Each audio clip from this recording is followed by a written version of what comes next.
Hello friends, welcome to YouTube channel engineering classes. I hope you are doing good. So आज हम daily knowledge boost में जो आपसे topic discuss करने लेंगे वो बेसिकली स्कीम्स हैं। ठीक है, गवर्नमेंट ऑफ इंडिया की स्कीम्स हैं जो पेपर पॉइंट ऑफ व्यू से बहुत ज़्यादा इंपॉर्टेंट है, तो हमने सोचा आपसे डिस्कस कर लें।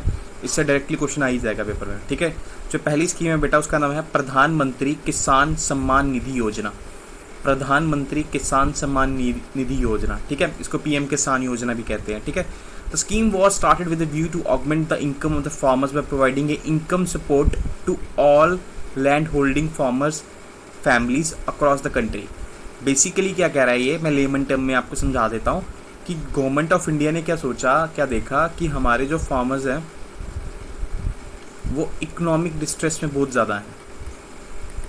क्यों? क्योंकि हमारा जो एग्रीकल्चर पैटर्न है क्लाइमेट के साथ चेंज हो रहा है। ठीक है, तो जिसके कारण क्या हो रहा है कि काफ़ी बार ये अपनी फसल उगा लेते हैं बट ज़्यादा बारिश पड़ जाती है, कम बारिश पड़ जाती है, तो इनको बहुत ज़्यादा नुकसान होता है। तो हमने क्या देखा, काफ़ी फार्मर्स सुसाइड कर रहे थे। तो हमने क्या देखा कि कुछ ऐसा करना चाहिए जहाँ पे इनको मॉनेटरी बेनिफिट और you can say income benefit दिया जाए।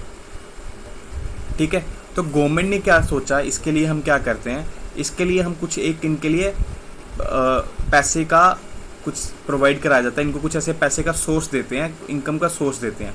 तो गवर्नमेंट ने क्या किया, एक तरह से इन्हें डायरेक्टली ही पैसा देना शुरू कर दिया। 6,000 पर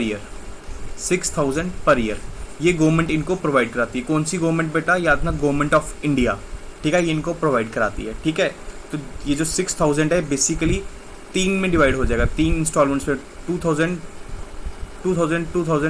की 3 इंस्टॉलमेंट्स बन जाएंगी जो पूरे साल में दी जाएंगी। ठीक है, बेसिक फंडा क्या है कि मान लो कि जब फार्मर एग्रीकल्चर के लिए अपनी कल्टीवेशन शुरू कर रहा है, अपना बीज लगाना शुरू कर रहा है, तो उसके लिए उसे पैसा चाहिए होगा सीड्स खरीदने के लिए, फर्टिलाइजर्स खरीदने के लिए, फिर अपना क्या बोलते हैं वाटर पंप के कनेक्शन के लिए, डिफरेंट चीज़ों की ज़रूरत पड़ती है। ठीक है, बट उसके पास पैसे ही ना हो तो वो इन सब में इन्वेस्टमेंट नहीं कर पाएगा, तो उसकी एग्रीकल्चर प्रोडक्शन और कम हो जाएगी। तो गवर्नमेंट ने क्या बोला कि तुम टेंशन मत लो, हम आपको कुछ महीने बाद 2-2 हज़ार रुपया देंगे। ठीक है, साल में 3 बारी।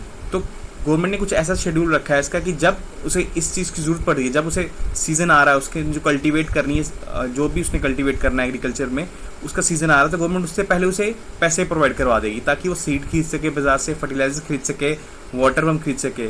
और ये जो पैसे दिए जाते हैं इनका खाली इन्हीं तक वो यूज़ नहीं कर सकता, बेसिकली वो अपने डोमेस्टिक पर्पज़ घर के काम काज के लिए भी यूज़ कर सकता है। मान लो घर पे शादी आ जाती है, जब कुछ ऐसे हो जाता है, कोई बीमार हो जाता है, तो वो पैसा वो उसके लिए भी यूटिलाइज कर सकता है। ठीक है, support to all land holding farmers families across the country to enable them to take care of their expenses related to agriculture and allied activities as well as domestic need। मतलब agriculture की activities, allied activities में आगे जो agriculture से ही related activities होती हैं, जैसे किसी घर डेयरी है या किसी घर पोल्ट्री फार्म है, ये सब आ गया। ठीक है, और डोमेस्टिक नीड्स, किसी भी तरह की डोमेस्टिक नीड को यूज़ कर सके। Under the scheme the amount of 6,000 per year is transferred in the 3 installments of 2,000 each directly into the bank accounts of the farmers. ये क्या है?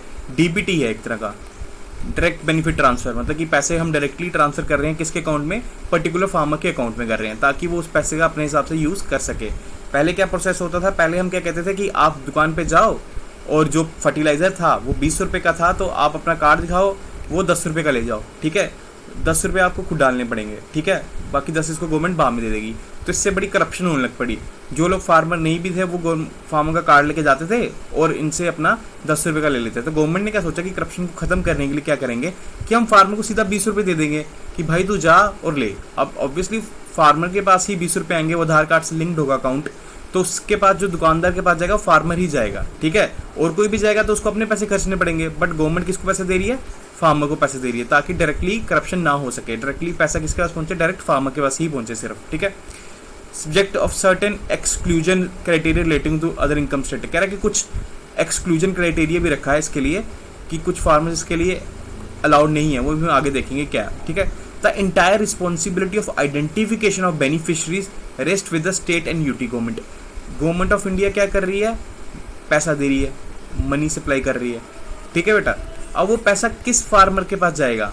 मतलब कौन कौन फार्मर्स हैं इस क्राइटेरिया में फॉल करेंगे गवर्नमेंट ऑफ इंडिया के, वो कौन देखेगी? स्टेट गवर्नमेंट देखेगी। जितने भी बेनिफिशियरीज हैं, जिसको भी बेनिफिट होना है स्कीम से, उसका कौन ध्यान देगी? स्टेट गवर्नमेंट ध्यान देगी कि हाँ सर ये पर्टिकुलर फार्मर्स हैं मेरी स्टेट में जिनको बेनिफिट होना चाहिए। ठीक है, प्रधानमंत्री Kisan Nidhi Yojana is implemented as a central sector scheme, central sector scheme with 100% funding from the government of India. याद ना, स्कीमें दो तरह की होती हैं, एक होती है सेंट्रल सेक्टर स्कीम, एक होती है सेंट्रल स्पॉन्सर्ड स्कीम। ठीक है, सेंट्रल सेक्टर में क्या देखा जाता है कि 100% जो पैसा दिया जा रहा है स्कीम के लिए, जैसे इधर 6,000 रुपया दिया जा रहा है, 6,000 रुपीज़ दे रहे हैं ना बेटा हम यहाँ, वो पूरा कौन दे रहा है? गवर्नमेंट ऑफ इंडिया दे रही है। उसमें स्टेट का कोई शेयर नहीं है। स्टेट का बस छोटा सा काम क्या है कि किन किन तक पैसा जाना है उसको आइडेंटिफाई करना। ठीक है, वही होती है central sponsored scheme. Central sponsored scheme में क्या होता है? पैसा दोनों से आता है, सेंटर से भी आता है प्लस स्टेट से भी आता है। ठीक है, बट इनका अमाउंट डिफरेंट रह सकता है। जैसे सेंटर अगर 60% दे रही है तो स्टेट कितना देगी? 40% देगी। इसको कहते हैं सेंट्रली स्पॉन्सर्ड स्कीम। और दूसरी वाली को इसमें 100% गवर्नमेंट ऑफ इंडिया पैसे देती है, उसको कहते हैं सेंट्रली सेक्टर स्कीम। कुछ सेंट्रली स्पॉन्सर्ड स्कीम भी ऐसी होती हैं जिसमें गवर्नमेंट ऑफ इंडिया 100% पैसा देती है, बट वो एक्सेप्शंस होती हैं। जनरली रूल यही रहता है। ठीक है, it is being implemented by the ministry of agriculture and farmers welfare. अब वो पूछेंगे कि इस स्कीम को किसने इंप्लीमेंट किया है, कौन सी मिनिस्ट्री ने किया है? Ministry of agriculture and farmers welfare. ठीक है, आगे देखते हैं। ये जो एक्सक्लूजन्स थी, कौन कौन फार्मर्स इसमें एक्सक्लूड रहेंगे, जो इंक्लूड नहीं होंगे स्कीम में, वो देख लेते हैं। Farmers have been excluded from the scheme such as income tax payers. जो मतलब ऐसे फार्मर्स हैं जो इनकम टैक्स दे चुके हैं, मतलब उनका मंथली इनकम इतनी ज़्यादा थी कि उनको इनकम टैक्स का टैक्स भरना पड़ा लास्ट ईयर में, वो स्कीम के बेनिफिशियरी नहीं रहेंगे, क्योंकि उनके पास इतना पैसा है कि वो टैक्स भर रहे हैं, तो ऑब्वियसली वो अच्छी अर्निंग कर रहे होंगे, तो इसलिए उनको इस स्कीम की ज़रूरत नहीं है। Professionals like doctors, engineers, lawyer, charter accountant sector and जितने भी कोई अगर प्रोफेशनल है, मतलब फार्मिंग भी करता है, जहाँ उसके घर में कोई प्रोफेशनल है, जैसे डॉक्टर है, इंजीनियर है, लॉयर है, चार्टर्ड अकाउंटेंट है, वो लोग भी इस स्कीम की बेनिफिट नहीं है, क्योंकि गवर्नमेंट को पता है उनके अच्छी खासी सैलरी आ रही है उनके घर में, उनको इस स्कीम की ज़रूरत नहीं है। And pensioner drawing at least of 10,000 per month. और वो पेंशनर जिनके घर पे पेंशन आ रही है कितनी? 10,000 से ज़्यादा, उनको भी इसमें इंक्लूड नहीं किया जाएगा। ठीक है, आई होप आपको पीएम किसान के बारे में समझ लग गया होगा। मेन समझने वाली क्या चीज़ है? 6,000 रुपये देते हैं, 2,000 करके 3 बार ही गवर्नमेंट ऑफ इंडिया पैसा प्रोवाइड करती है सारा का सारा। स्टेट गवर्नमेंट और यूनिटरी गवर्नमेंट का क्या हिसाब है कि वो देखेंगे कि पैसा किसको मिलना चाहिए। ठीक है, और जो अच्छे हैं, जिनके पास अच्छा इन्फ्लुएंस है, मतलब अच्छे इकोनॉमिक बैकग्राउंड अच्छी है जिन फार्मर्स की, वो इसके लिए एलिजिबल नहीं है। ठीक है, आगे देखते हैं। PMKY, अगली जो हमारी स्कीम आ गई सेकंड वाली, वो आ गई PMKMY स्कीम इन इंडिया, प्रधानमंत्री किसान मान धन योजना। अब ये क्या है बेटा? प्रधानमंत्री किसान मान धन योजना क्या है? बेसिकली एक तरह का ही क्या, बेसिकली जैसे आपने सुना होगा गवर्नमेंट एम्प्लॉयज़ की रिटायरमेंट में पेंशन लगती है, ठीक है, तो वैसे ही उसी टाइप पे पेंशन देने की कोशिश की गई है। किसको? फार्मर्स को। अब फार्मर्स की तो ऐसे कोई पेंशन नहीं होती, कौन उनको पेंशन देगा? ठीक है ना, पता नहीं रहता। तो गवर्नमेंट ऑफ इंडिया ने क्या स्कीम लाई कि जब वो 60 ईयर्स से अबव हो जाए, ठीक है, 60 ईयर्स से अबव हो जाए, तो उनके पास कोई सोर्स ऑफ इनकम होना चाहिए। ठीक है, तो गवर्नमेंट उसके लिए क्या लाती है? पेंशन स्कीम लाती है। इसमें क्या है बेटा? इस पेंशन स्कीम में क्या है कि फार्मर्स को जब वो 18 ईयर्स से 40 ईयर्स के बीच में है, तो उनको कुछ ना कुछ कंट्रीब्यूशन करनी है, ताकि वो कंट्रीब्यूशन 60 ईयर्स के बाद 3,000 हो जाए। ठीक है, क्योंकि ये जो पेंशन मिलेगी 60 सालों बाद, ये कितनी होगी? 3,000 पर मंथ हो जाएगी। ठीक है, तो गवर्नमेंट ऑफ इंडिया कहती है कि मेरे भाई तू टेंशन मत ले, तू कुछ कंट्रीब्यूट कर। ठीक है, और जितना तू कंट्रीब्यूट कर रहा है, जैसे फॉर एग्जांपल किसान कह रहा है कि मैं 200 रुपये कंट्रीब्यूट करूँगा पर मंथ, तो गवर्नमेंट ऑफ इंडिया कहेगा तू 200 कर रहा है तो तेरे लिए मैं भी 200 कर रहा हूँ। ठीक है, तो जब ये 60 साल हो जाएंगे, इस बंदे को 60 साल हो जाएंगे, तो इस बंदे को कितनी तनख्वाह मिलेगी? 3,000 की पेंशन मिला करेगी, जिसपे के लिए इसने पहले कुछ कंट्रीब्यूट किया है। जितना इसने कंट्रीब्यूट किया उतना ही गवर्नमेंट ऑफ इंडिया ने भी कंट्रीब्यूट किया है, तो वो मिलके कुछ ऐसा अमाउंट बनेगा कि उसे मंथली इनकम 3,000 मिले। ठीक है, scheme is India centrally sector scheme. अब फिर से कौन सी आ गई? सेंट्रली सेक्टर स्कीम आ गई। तो मतलब कि जो पैसा दे रही है वो कौन दे रही है? Government of India. कुछ तो किसान खुद कंट्रीब्यूट कर रहा है, उसके साथ जितना और कंट्रीब्यूशन आ रही है वो किससे आ रही है? गवर्नमेंट ऑफ इंडिया से कंट्रीब्यूशन आ रही है। Scheme for the farmers age between 18 to 40 years. अब कौन कौन एलिजिबल है इसके लिए? जो 18 साल से 40 साल के बीच में फार्मर है, वो इस स्कीम का फ़ायदा उठा सकता है। वो कुछ अपने मंथली कुछ कंट्रीब्यूट कर सकता है, सेम अगर वो एक्स अमाउंट कंट्रीब्यूट करता है तो गवर्नमेंट ऑफ इंडिया भी एक्स अमाउंट कंट्रीब्यूट करेगी। ये अमाउंट क्या बनेगा? रिटायरमेंट के बाद 3,000 की पेंशन बनेगी। किसके लिए? फार्मर के लिए। ठीक है, the beneficiary can become a member of PMKY योजना scheme bye registering under the pension fund managed by LIC। अब इसका जो पेंशन फंड होगा, ये जो पेंशन ही बन रही है ना, इसको मैनेज कौन कर रहा है? LIC। कई बार पूछेंगे, ऐसे क्वेश्चन डालेंगे, पूछेंगे कि जो PMKY योजना का जो पेंशन फंड है उसको कौन मैनेज कर रहा है? उसको मैनेज कौन कर रहा है? LIC। ठीक है। The members are thus required to make a monthly contribution to the pension fund scheme between 55 to 200।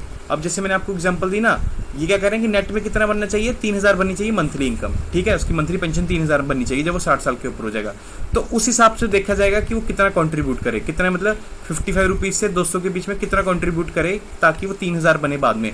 अगर वो 40 के आसपास है तो उसे ज़्यादा कंट्रीब्यूट करना पड़ेगा। अगर मान लो 38 एज है उसकी, उसे 3000 बनाना तो उसे मंथली ज़्यादा कंट्रीब्यूट करना पड़ेगा। जितना वो कंट्रीब्यूट करेगी उतनी गवर्नमेंट ऑफ इंडिया भी कंट्रीब्यूट करेगी। बट सोच, जस्ट इमेजिन कि वो 20 सालों से कंट्रीब्यूट कर रहा है, तो ऑब्वियसली कि इसकी कंट्रीब्यूशन की इनकम कम होगी एज कम्पेयर टू 30 वाले के, क्योंकि 30 वाले के लिए कम टाइम बचा है 60 साल पहुंचने के लिए, वहीं 20 वाले के पास ज़्यादा टाइम बचा है 60 साल पहुंचने के लिए। ठीक है, इसका कंट्रीब्यूशन कम होगा, इसका कंट्रीब्यूशन ज़्यादा होगा। कितने के बीच कितना हो सकता है?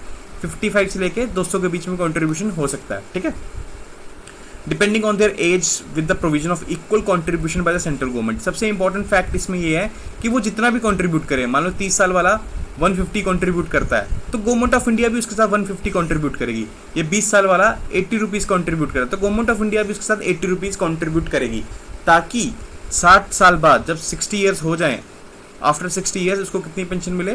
3000 पेंशन मिले per month. The scheme is applicable for all small and marginal farmers.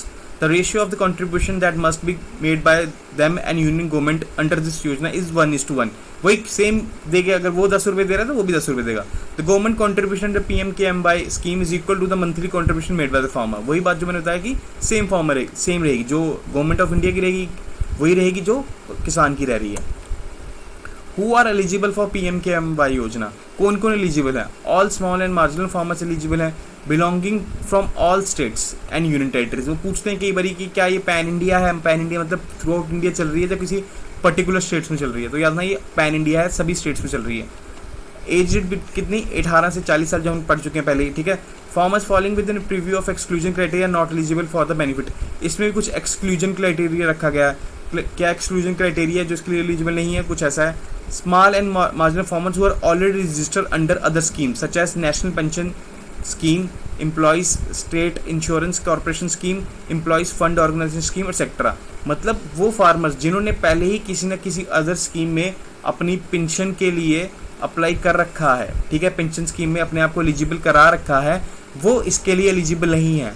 Pension क्यों दी जाती है? पेंशन इसलिए दी जाती है कि ताकि 60 ईयर्स के बाद उसका कोई एक सोर्स ऑफ इनकम रहे, कोई सोर्स ऑफ इनकम रहे जो उसकी लाइवलीहुड को मेंटेन रखे, सस्टेनेंस में उसकी हेल्प रहे। अगर किसी इंसान ने पहले ही कहीं से पेंशन आ रही है तो उसको अलग पेंशन की क्या ज़रूरत है? क्योंकि इसका बेसिक फंडा क्या है कि हम अपने सस्टेनेंस कर सकें किसान अपनी। ठीक है, आगे देखते हैं। The farmers who opted for प्रधानमंत्री श्रम योगी मानधन योजना। कौन से फार्मर जिन्होंने प्रधानमंत्री श्रम योगी मानधन योजना में अप्लाई कर रखा है? अब ये स्कीम क्या है इसके बारे में हम फिर कभी पढ़ेंगे। प्रधानमंत्री श्रम योगी मानधन योजना, बस इसमें भी पेंशन ही मिल जाती है। Administered by the ministry of labour employment as well as the Pradhan Mantri Laghu Vyapari Mandhan Yojana under the ministry of labour employment are also not eligible for this scheme. Basic funda याद रखो कि जो फार्मर्स पहले ऑलरेडी किसी स्कीम में हो चुके हैं, पेंशन स्कीम में एलिजिबल हैं या अप्लाई कर चुके हैं, वो इसके लिए एलिजिबल नहीं रहेंगे। ठीक है, आई होप इट्स क्लियर। इसके बेनिफिट्स क्या होते हैं बेटा? एक तो मॉनेटरी सोर्स तो है, ये सोर्स ऑफ इनकम तो है, उसके साथ देख लेते हैं कि क्या कुछ रहता है कि जैसे एक किसान अगर अपना पेंशन करवा रहा है, ठीक है, वो हर मंथली मान लो कि 100 रुपीज़ दे रहा है, तो इस स्कीम के साथ क्या हो सकता है, उस किसान की वाइफ है जो, वो भी इस स्कीम के लिए एलिजिबल है, वो भी पर मंथली 100 रुपीज़ देगी, उसके लिए भी गवर्नमेंट ऑफ इंडिया 100 रुपीज़ डालेगी और उसके लिए भी गवर्नमेंट ऑफ इंडिया 100 रुपीज़ डालेगी। तो मतलब क्या हो जाएगा, 60 ईयर्स बाद इन दोनों को 3-3 हज़ार रुपये मिलेगा। ठीक है, मेन बेनिफिशियरी को और उसके स्पाउस को एलिजिबल है। ठीक है, if the beneficiary dies before the retirement date the spouse may continue this scheme.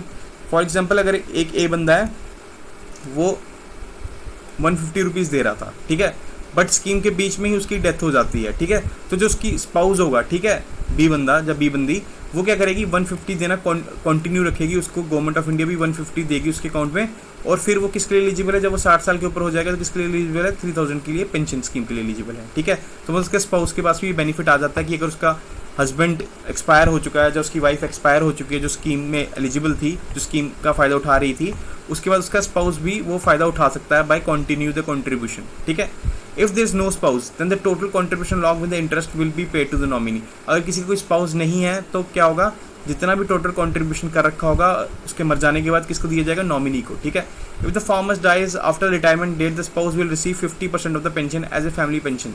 अगर किसी ए बंदे की डेथ होती है बट किसके बाद, रिटायरमेंट होने के बाद, जैसे मान लो 67 ईयर्स में हुई थी, तो उसके बाद क्या हो जाएगी, जो पेंशन पहले 3000 आ रही थी अब कितनी आ जाएगी, 1500 मिलेगी उसकी फैमिली को। ठीक है, आई होप आपको ये समझ लगी होगी PMKMY योजना। अगली योजना देखते हैं, थर्ड योजना आ गई, प्रधानमंत्री गरीब Kalyan Yojana package, India relief package for covid. Basically क्या है, एक तरह का पैकेज दिया गया है। ठीक है, प्रधानमंत्री गरीब कल्याण योजना एक स्कीम चल रही थी गवर्नमेंट ऑफ इंडिया की। ठीक है, पहले से। ठीक है, ये किससे रिलेटेड थी, टैक्स इवेजन से रिलेटेड थी, जो लोग पैसा टैक्स की चोरी करते थे उनसे रिलेटेड थी। तो गवर्नमेंट ऑफ इंडिया ने क्या है कि इसी स्कीम को कंटिन्यू किया है, बट किसके फॉर्म में, एक तरह का रिलीफ पैकेज दिया किसका, कोविड-19 का। ठीक है, इसमें कितना 1.7 लाख करोड़ की बात की गई है। ठीक है, नेम्ड क्या है, प्रधानमंत्री गरीब कल्याण योजना के नाम से किया गया है। ठीक है, बेसिकली क्या किया, जितना भी डिस्ट्रेस कॉज किया गया कोविड-19 पेंडेमिक से, उसको थोड़ा रिलीफ प्रोवाइड करा सके। आपको पता है लोगों के बिजनेस खत्म हो गए, लोगों की जिनका day to day life earning थी वो खत्म हो गया, तो इसमें बड़ा ज़्यादा पॉवर्टी आ गई। तो गवर्नमेंट ने क्या किया, पॉवर्टी से बचाने के लिए एक तरह का हमें डिस्ट्रेस से बाहर निकालने के लिए एक योजना लॉन्च की, जिसमें क्या दिया गया, पैकेज दिया गया। ठीक है, अब हम देख रहे थे इस पैकेज की फीचर्स क्या है। हेल्थ वर्कर्स, जितने भी हेल्थ वर्कर्स हैं, ठीक है, हेल्थ वर्कर्स में कौन आ गया बेटा, डॉक्टर्स आ गए, स्पेशलिस्ट डॉक्टर्स आ गए, फिर नर्सिज आ गई, वार्ड बॉयज़ आ गए, कंपाउंडर्स आ गए, जितने भी हेल्थ वर्कर्स हैं उनको क्या इंश्योरेंस मिलेगा, 50 लाख का। क्योंकि कोविड चल रहा है, वो सबसे ज़्यादा थ्रेट में है, तो किसी की कल को डेथ हो जाती है इलाज करते करते, तो उसे 50 लाख का इंश्योरेंस मिला है। ठीक है, उसकी फैमिली को पैसे मिलेंगे 50 लाख रुपया।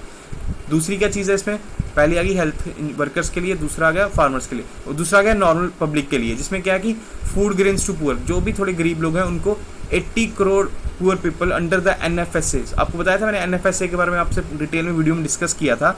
Will receive 5 extra kg of wheat and और राइस और 1 kg ऑफ पल्सेज।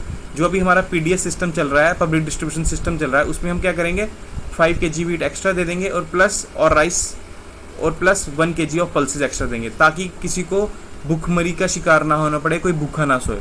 ठीक है, फ्री ऑफ कॉस्ट दिया जाएगा। थर्ड, मनरेगा वर्कर्स, आपको पता है मनरेगा एक स्कीम चल रही है, जिसमें क्या दिया जाता है, चाहे आपको काम दिया जाएगा, वरना अगर काम नहीं दे सक रहे तो गवर्नमेंट कुछ पर्टिकुलर डेज के लिए आपको वेजेस प्रोवाइड करा सकेगी। ठीक है, अब वो पहले 182 डेज था, अब कितना है, 202 दिन है। ठीक है, उसको 182 से बढ़ा के 202 दिन कर दिया गया है, ताकि उनके हाथ में पैसा ज़्यादा है, वो अपना सस्टेनेंस कर सके। ठीक है, फोर्थ पॉइंट देखते हैं, जनधन वुमेन अकाउंट होल्डर्स, जितने भी जनधन वुमेन अकाउंट होल्डर्स हैं उनको 500 रुपया दिया जा रहा है हर महीने। ठीक है, 3 महीने के लिए स्कीम काम करेगी, उनको हर महीने 500 रुपया दिया जाएगा, ताकि उनको कुछ ना कुछ पैसा मिलता रहे, उनको किसी पे डिपेंडेंस ना होना पड़े, उनके घर का खर्चा चलता रहे।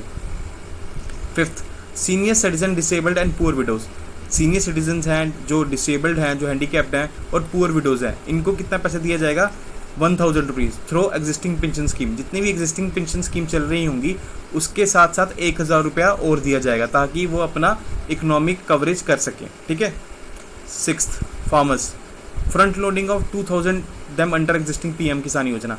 आपको मैंने पहले कौन सी स्कीम बताई थी, पहली स्कीम बताई थी ना आपको, PM किसान संबंध योजना, इसको PM किसान योजना भी कहते हैं। तो इसके तहत क्या दिया जाएगा, उनको 2000 रुपये दिया जाएगा। जो स्कीम पहले से चल रही थी पर उसको अब जल्दी करा के जल्दी पैसा दिया जाएगा, 2000 रुपया पहले ही दे दिया जाएगा। ठीक है, सेवेंथ, उज्ज्वला बेनिफिशियरी। उज्ज्वला आपको पता है क्या स्कीम है, जिसमें क्या दिया जाता है, LPG सिलेंडर्स दिए जाते हैं। ठीक है, अब क्या कह रहे हैं कि फ्री सिलेंडर्स दिए जाएंगे किन लोगों को, जो BPL के अंदर है, रजिस्टर्ड है उज्ज्वला बेनिफिशियरी के अंदर, 3 महीने के लिए उनको फ्री सिलेंडर्स दिए जाएंगे, ताकि उन्हें LPG का खर्चा उठाना ना पड़े। ठीक है, ताकि उनको LPG का खर्चा ना उठाना पड़े, उनके पास पैसे रहें कुछ बाकी जगह खर्चने के। ठीक है, एट्थ, वेज अर्नर्स, दे इनरोल 1500।